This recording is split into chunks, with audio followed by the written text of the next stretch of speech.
Hello everyone and welcome back to the channel for a video I have been getting a lot of requests for, and to be honest, it only seems natural to do a final Battlefront II hero ranking, as it's been nearly half a year since my last version. In the time since then, almost every hero and villain has either been buffed or nerfed in some way, and I'd say about 60% of them have been changed enough where it seriously affected their ranks, and in fact there are very few heroes that landed at the same rank they did the last time around.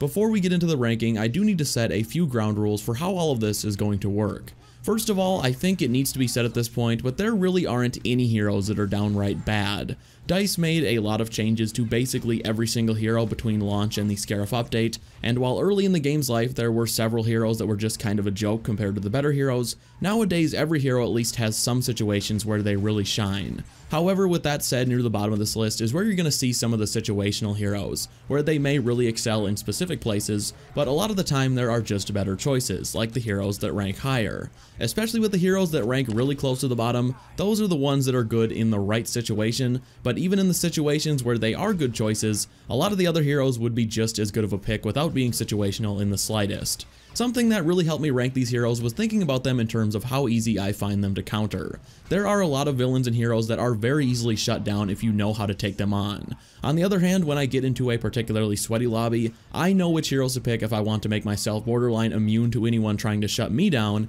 and those are the guys that are going to come in near the top.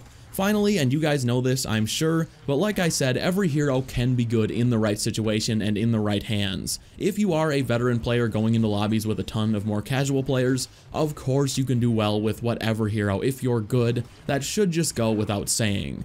Alright guys, if you do enjoy these videos and could leave a like, I would definitely appreciate it, as these hero rankings have been a long-standing tradition on the channel, and a thumbs up for the final version of this particular ranking would be awesome. Also, this video is sponsored by Squarespace, but thanks to how I worked out that deal, we can talk about that after the video, but I would definitely recommend sticking around, as 1,000 of you will be able to check out Squarespace for completely free thanks to that same deal we worked out. Alright, with all of that being said, let's jump into the ranking at number 22, and this unfortunate position goes to BB9E. The thing that was so weird about this version of the ranking is that there wasn't a standout worst hero like there has been every other time I've made this video. However, going into this, I felt like BB9E was going to come in near the bottom, and after a lot of consideration, I just could not justify putting BB9E over any other hero. He's not outrageously weak or anything, he's just okay, and while he is fine in a lot of situations, there's really no place where he is going to be the strongest choice for the villains, or even close to that. In almost every situation, I'd rather have Vader, I'd rather have Kylo, I'd rather have Darth Maul, I'd rather have almost any other villain. Even though BB9E isn't really that bad, he's just okay. His damage output is very low, and every time I come up against even a high level BB9E, he really isn't much of a threat. He's very easy to shut down, and I can't say I've ever even been killed as another hero by a BB9E. He's just not a hard hero to counter. He is nice for taking objectives, and his stun is very fun to annoy people with, but for my money I'd rather be using one of the other 10 villains most of the time.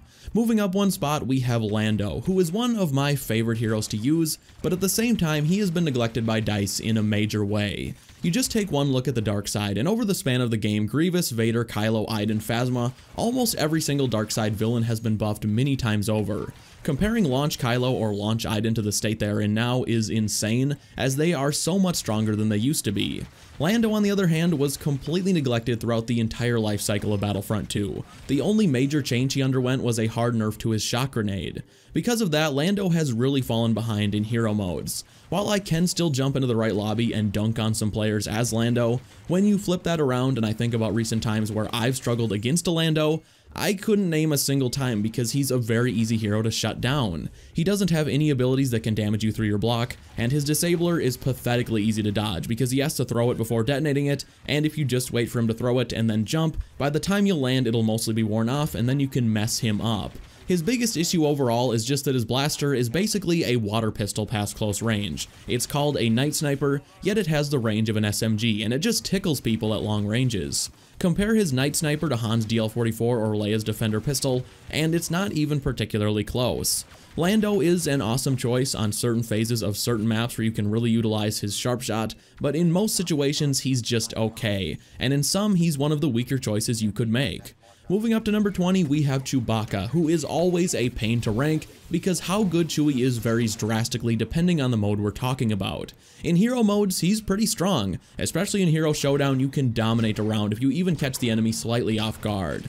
However, in trooper game modes like Galactic Assault or Supremacy, I think Chewie would still be my pick for the weakest in those modes. In the right situation, you can really have fun wiping out choke points with his Charge Slam, but even in those situations, you could do the same thing with about 10 other heroes that aren't nearly as situational. His bowcaster just has such pathetic range that the second you put Chewie in a situation where he can't blast people in the face with his bowcaster from a foot away, he's out of his element, and there are a lot of situations just like that. The amount of times I've wiped out 3/4 of a Chewbacca's health with an infantry blaster is just kind of sad. Just drop some headshots into him while he desperately tries to kill you with his bowcaster from medium range, and it just feels kinda mean if he can't find cover because he is going to lose a lot of his health before he can kill you, even though you're just a lowly infantry.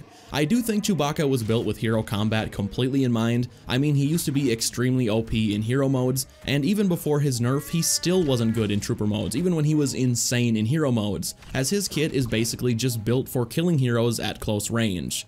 But yeah, to summarize, Chewbacca is still very solid in hero modes, but one of the weakest choices in trooper modes. At number 19, we have Phasma, and I don't really have that much to say about Phasma because she's good at this point. Especially now that she can pick up her droid and you aren't left as a sitting duck when it's on recharge, she's a solid pick. Against players who don't know how to counter Phasma, she ends up being pretty dominant, and she is very good at holding an objective. However, the reason that she does rank lower than some other heroes is because there's some stiff competition. When you're playing against a Phasma, she is rarely an issue if you don't just play into exactly what she wants you to do, which is to get aggressive and try to take her on near her droid. Many heroes can easily separate a Phasma from her droid, at which point she's usually an easy kill, and if you are playing against a hero that can't remove Phasma from her droid really easily, just ignore her. That is all you have to do in hero modes. If your Rey and a Phasma is droid camping, just do not play into what she wants. Go kill other villains and then the Phasma will get frustrated and try to move, at which point you kill her, and it works basically every single time. Now, if Phasma and her team are working together and are all camping on her droid, that can be an issue, but you rarely find teams with the patience to all do that for an entire match, and even if they do, it's not really the end of the world with the right team build. Phasma is a good hero nowadays, but the competition is just a bit better in my opinion. Next up, we have Iden Versio at number 18, and I really wanted to put Iden higher because she is one of my favorites to use, but with how good most of the other heroes are now, I just couldn't think of any other hero to place below her. I find that Iden is a hero that people can really struggle against in hero modes, and I think a lot of that just comes down to people underestimating her. If you stun someone and actually focus on only headshots during that stun, you are going to leave most heroes very close to death. One secondary fire at your feet and they're dead. In trooper modes, she's a bit more situational. I think she can do fine in most places, but phases where she really excels and is a top choice over some of the stronger villains like say Grievous, Kylo, or Vader are rare, and that's kind of what this list boils down to. Yeah, this hero is good, but this other hero is even better. Moving on, at number 17, we have BB-8. I think BB-8 is underestimated by a lot of people who just kind of write off both of the droids because a lot of players weren't exactly happy that DICE spent development time on them, which I do think is fair, but doesn't really matter when I'm looking at hero rankings because BB-8 just on a strength level is actually quite strong. To start, his shock prod damage is way higher than BB-9E's, and when you max out his improved shock prod star card, you can kill people quite quickly while also being a very small target.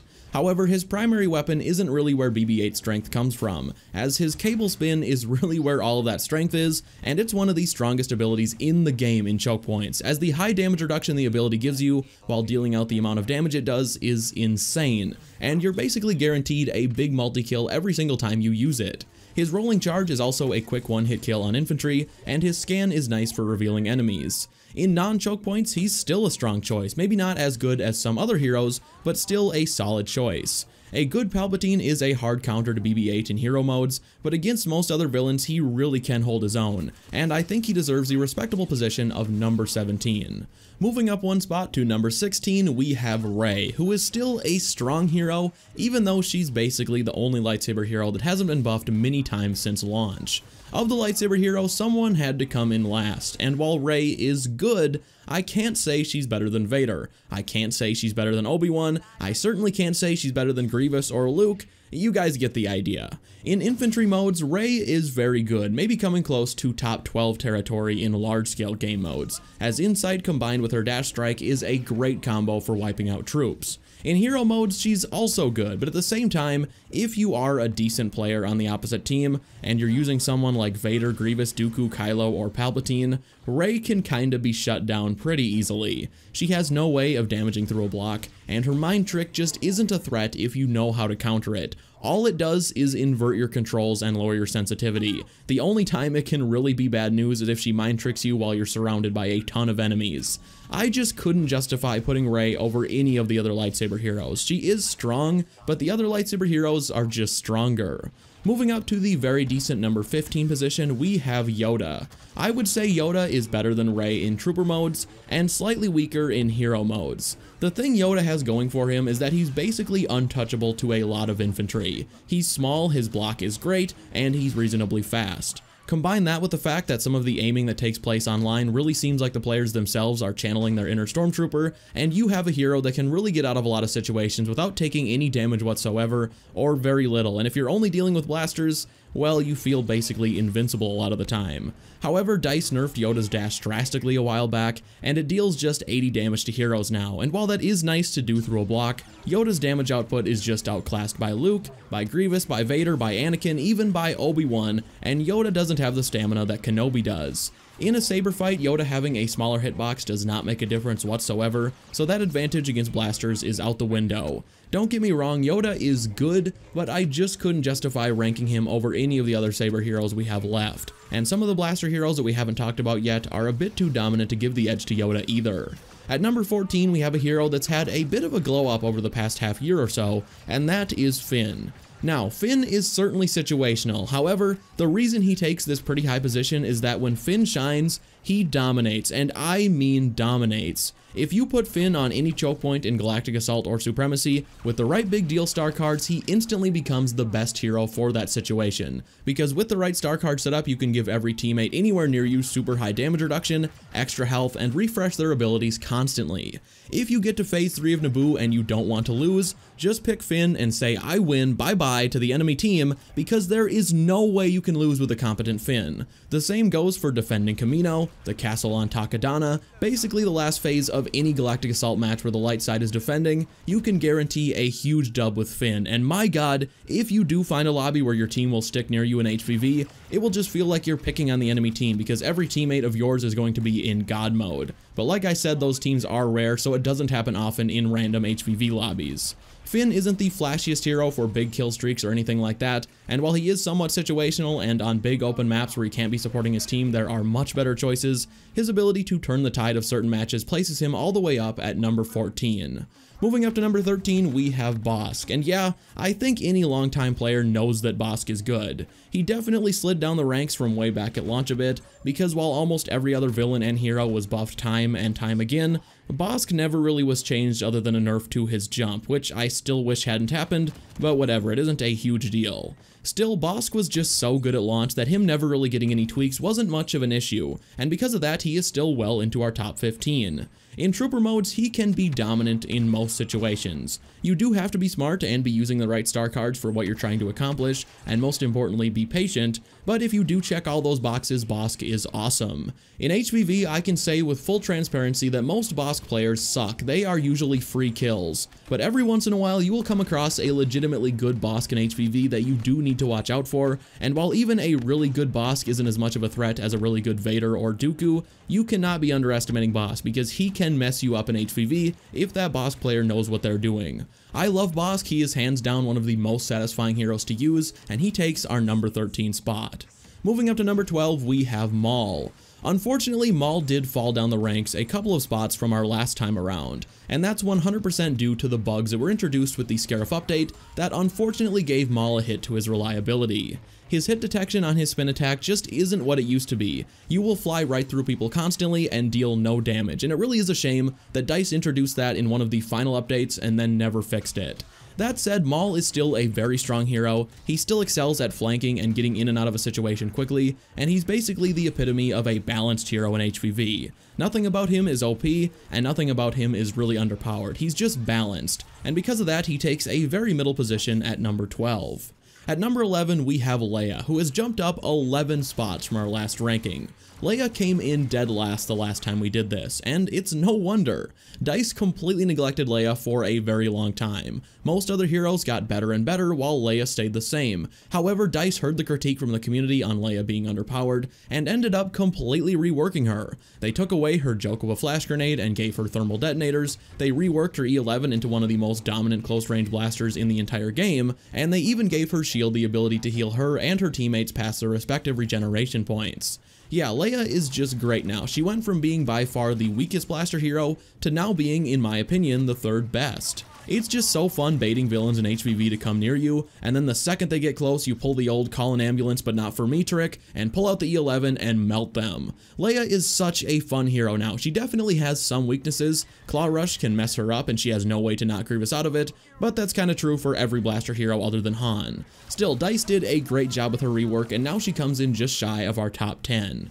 Moving up one spot into our top 10, we have Boba Fett. Boba is not an easy hero to get the hang of for many players, and I am well aware of that. But once you do, Boba is amazing. I honestly think you could take away his rockets and his concussion missile, and he'd still come close to being in our top 10, because all you need for Boba is his jetpack, his blaster, and for the hunt. His concussion missile is a really nice bonus for disabling blasters and certain abilities, and his rockets are a nice way to deal some quick damage, but the essence of Boba is all about your aim and your ability to avoid danger with his jetpack. Once you have that down, you are 90% of the way there.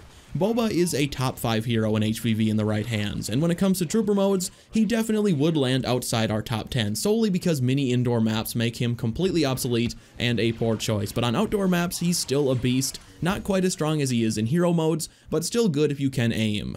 If you ever feel like the game is just getting stale for some reason, I really recommend practicing with Boba, as he is a very rewarding hero to improve with.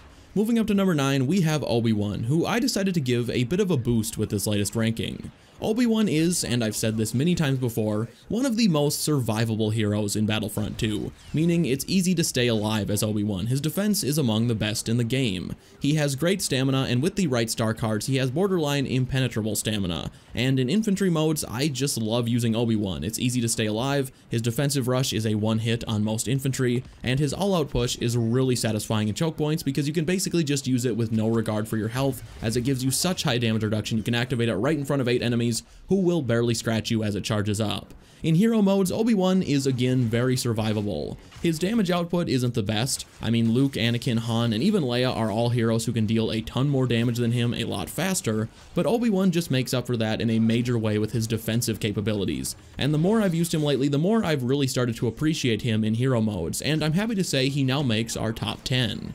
At number 8, we have Dooku, and yeah, this is another Chewbacca situation, as Dooku's kit and abilities are made for hero combat. He is a hero built for HVV and Hero Showdown.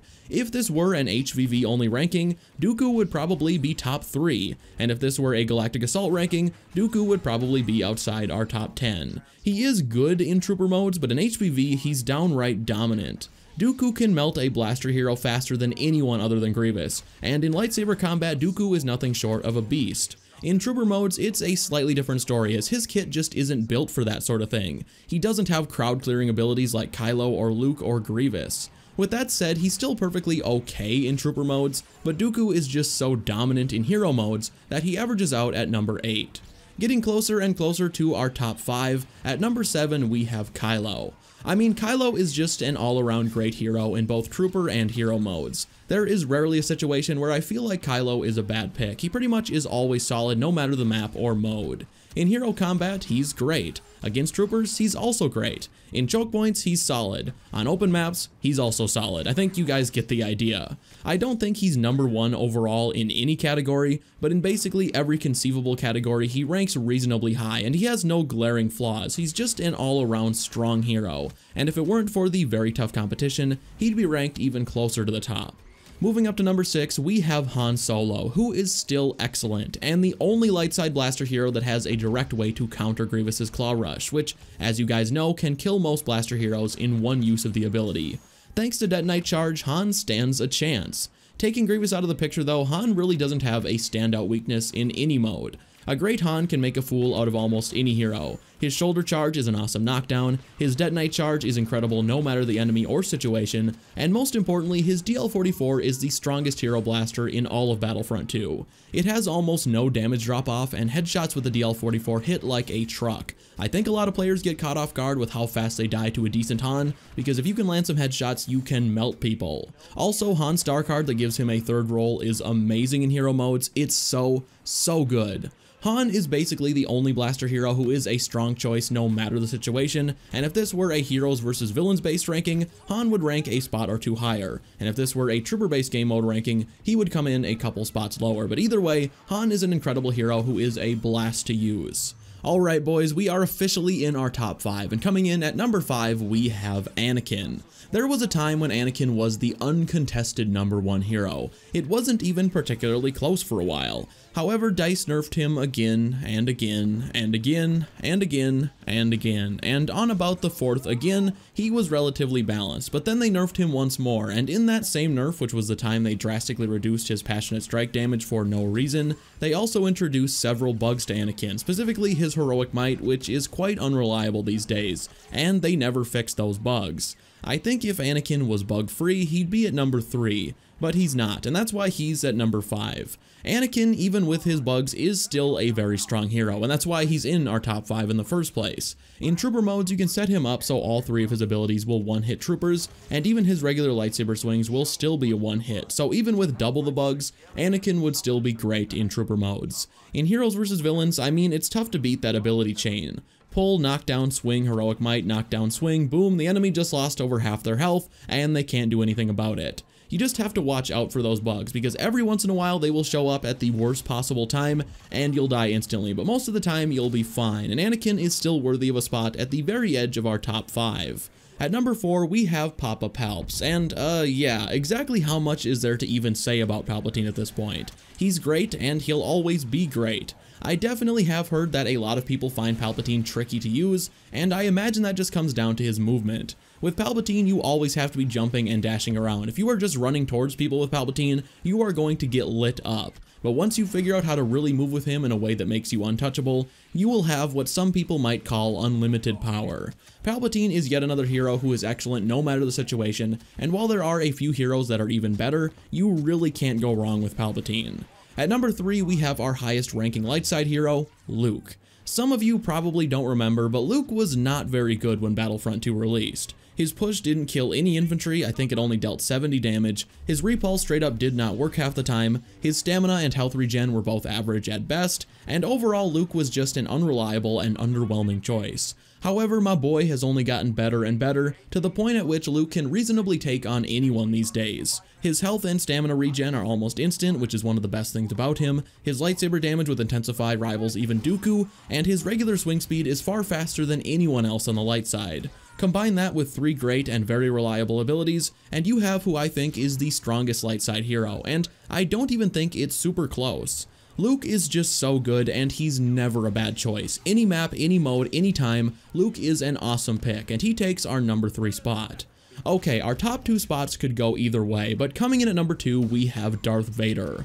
What exactly can I say about Vader that hasn't been said a million times? He's a tank, he has 3 great abilities, solid attacking and defending stamina, and can deal damage way quicker than you'd ever expect a hero as tanky as Darth Vader to be able to. His only real weakness is his stamina regen, which is admittedly slow, but that's such a minor thing in the grand scheme of things, it hardly matters. And even if you do run out of stamina as Vader, he has so much health that you can take a beating and still live through it.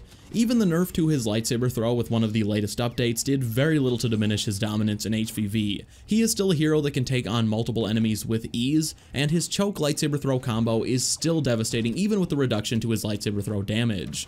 In trooper modes, the nerf did bring Vader down slightly because the throw cannot one-hit kill troops anymore, but even with that, Vader is still great. His throw not being a one-hit kill was basically just a nice little perk, and not the main feature that made Vader so good. It is a bummer not being able to throw your saber down a hall and one-hit almost everyone, but because Vader has so much health, it's really not a problem to just go down that hallway and finish the job. Like I said, number 1 and number 2 could easily go either way, but I decided to give Vader the runner-up spot. Alright, at the top of this list, we have a hero I imagine most people knew was going to be either number 2 or number 1 this time around, and that is General Grievous. I think Grievous was like number 6 or maybe 7 last time, but then DICE decided, for whatever reason, that Grievous needed an absolutely massive buff with the final update, and they decided to make his Claw Rush capable of hitting the same enemy multiple times. What this means is you can wipe out a hero from full health with one use of Claw Rush, and it isn't difficult to pull off in the slightest. In hero modes, I basically just don't ever die as Grievous, and I don't think that means I'm great with him or anything like that, he's just that good. People like to point out that his blocking stamina isn't very solid as a real downside to Grievous, but if you are just standing still trying to deflect blaster bolts back at enemies as Grievous, you are making a mistake. With how Grievous should be played, his blocking stamina is a non-issue. A thrust surge into Claw Rush will kill a hero from full health or take him down to basically nothing almost every time, and the hitbox on Claw Rush is so absurdly huge that it will cut right through blocks pretty regularly. His star card Flesh is weak, which gives him more and more damage reduction the more damage he takes, effectively gives Grievous 1000 health, so he is very tanky with the right build, and if someone just tries to spam swing you when your abilities are on cooldown, they are not going to win if you have Flesh's weak on and start out with a reasonable amount of health, because the more they damage you, the more damage reduction you'll have. In Trooper modes, he's just as good. It really doesn't matter which map, as all of his abilities have such quick cooldowns you can be wiping out choke points constantly, and with Sith Trained you can also be one-hitting troopers like it's nothing. I honestly think both Grievous and Vader could be worthy of the number 1 spot. Vader is definitely easier to use, I would say, but Grievous, man, I mean, he is just insane these days, and Vader is almost as strong as ever, but ultimately, I decided to give the top spot to Grievous this time around, and honestly, it was seriously nice to shake it up, because Vader has taken the top spot multiple times in the past. Okay guys, that is going to do it for today's ranking, and the final villain and hero ranking for Battlefront 2, and honestly, I am really happy to say I can post this video and have it not be outdated in just like a month or something like that. If you did enjoy this video and could leave a like, I would definitely appreciate it, and if you are new around here, feel free to subscribe, as we are getting super close to 250,000, so if you want to help push us over the edge, that would be great. With that being said, I do want to take a moment and thank the sponsor of today's video, Skillshare. If you don't know, Skillshare is an online learning community with a focus on bringing people together to learn new and valuable skills. The astounding variety of options Skillshare has on offer is just incredible. If there's a creative skill you want to learn or just improve, Skillshare probably has you covered. Want to learn to play the guitar? There's a class for that. Want to try your hand at animation? Skillshare has your back. Personally, I've been checking out the Productivity Masterclass from instructor Thomas Frank, which is completely focused on improving daily productivity, which is something I'm always looking to get better at. If there's a new talent you've always wanted to learn, chances are you can do so on Skillshare, and just one look at their many categories of classes ranging from photography to filmmaking to web development shows that there's something for just about everyone. Honestly, when Skillshare first reached out to me about working together and I was checking out their website, I had put together a list of 10 different skills I might be interested in taking the time to learn, and I ended up being super impressed with their offerings, because out of those 10 skills there was only one that Skillshare didn't have a class for. If you are interested in checking Skillshare out, the first 1,000 of my subscribers to click the link in the description will get a 2-month free trial of premium membership so you can explore your creativity, but definitely act quick before those 1,000 free premium membership trials are gone.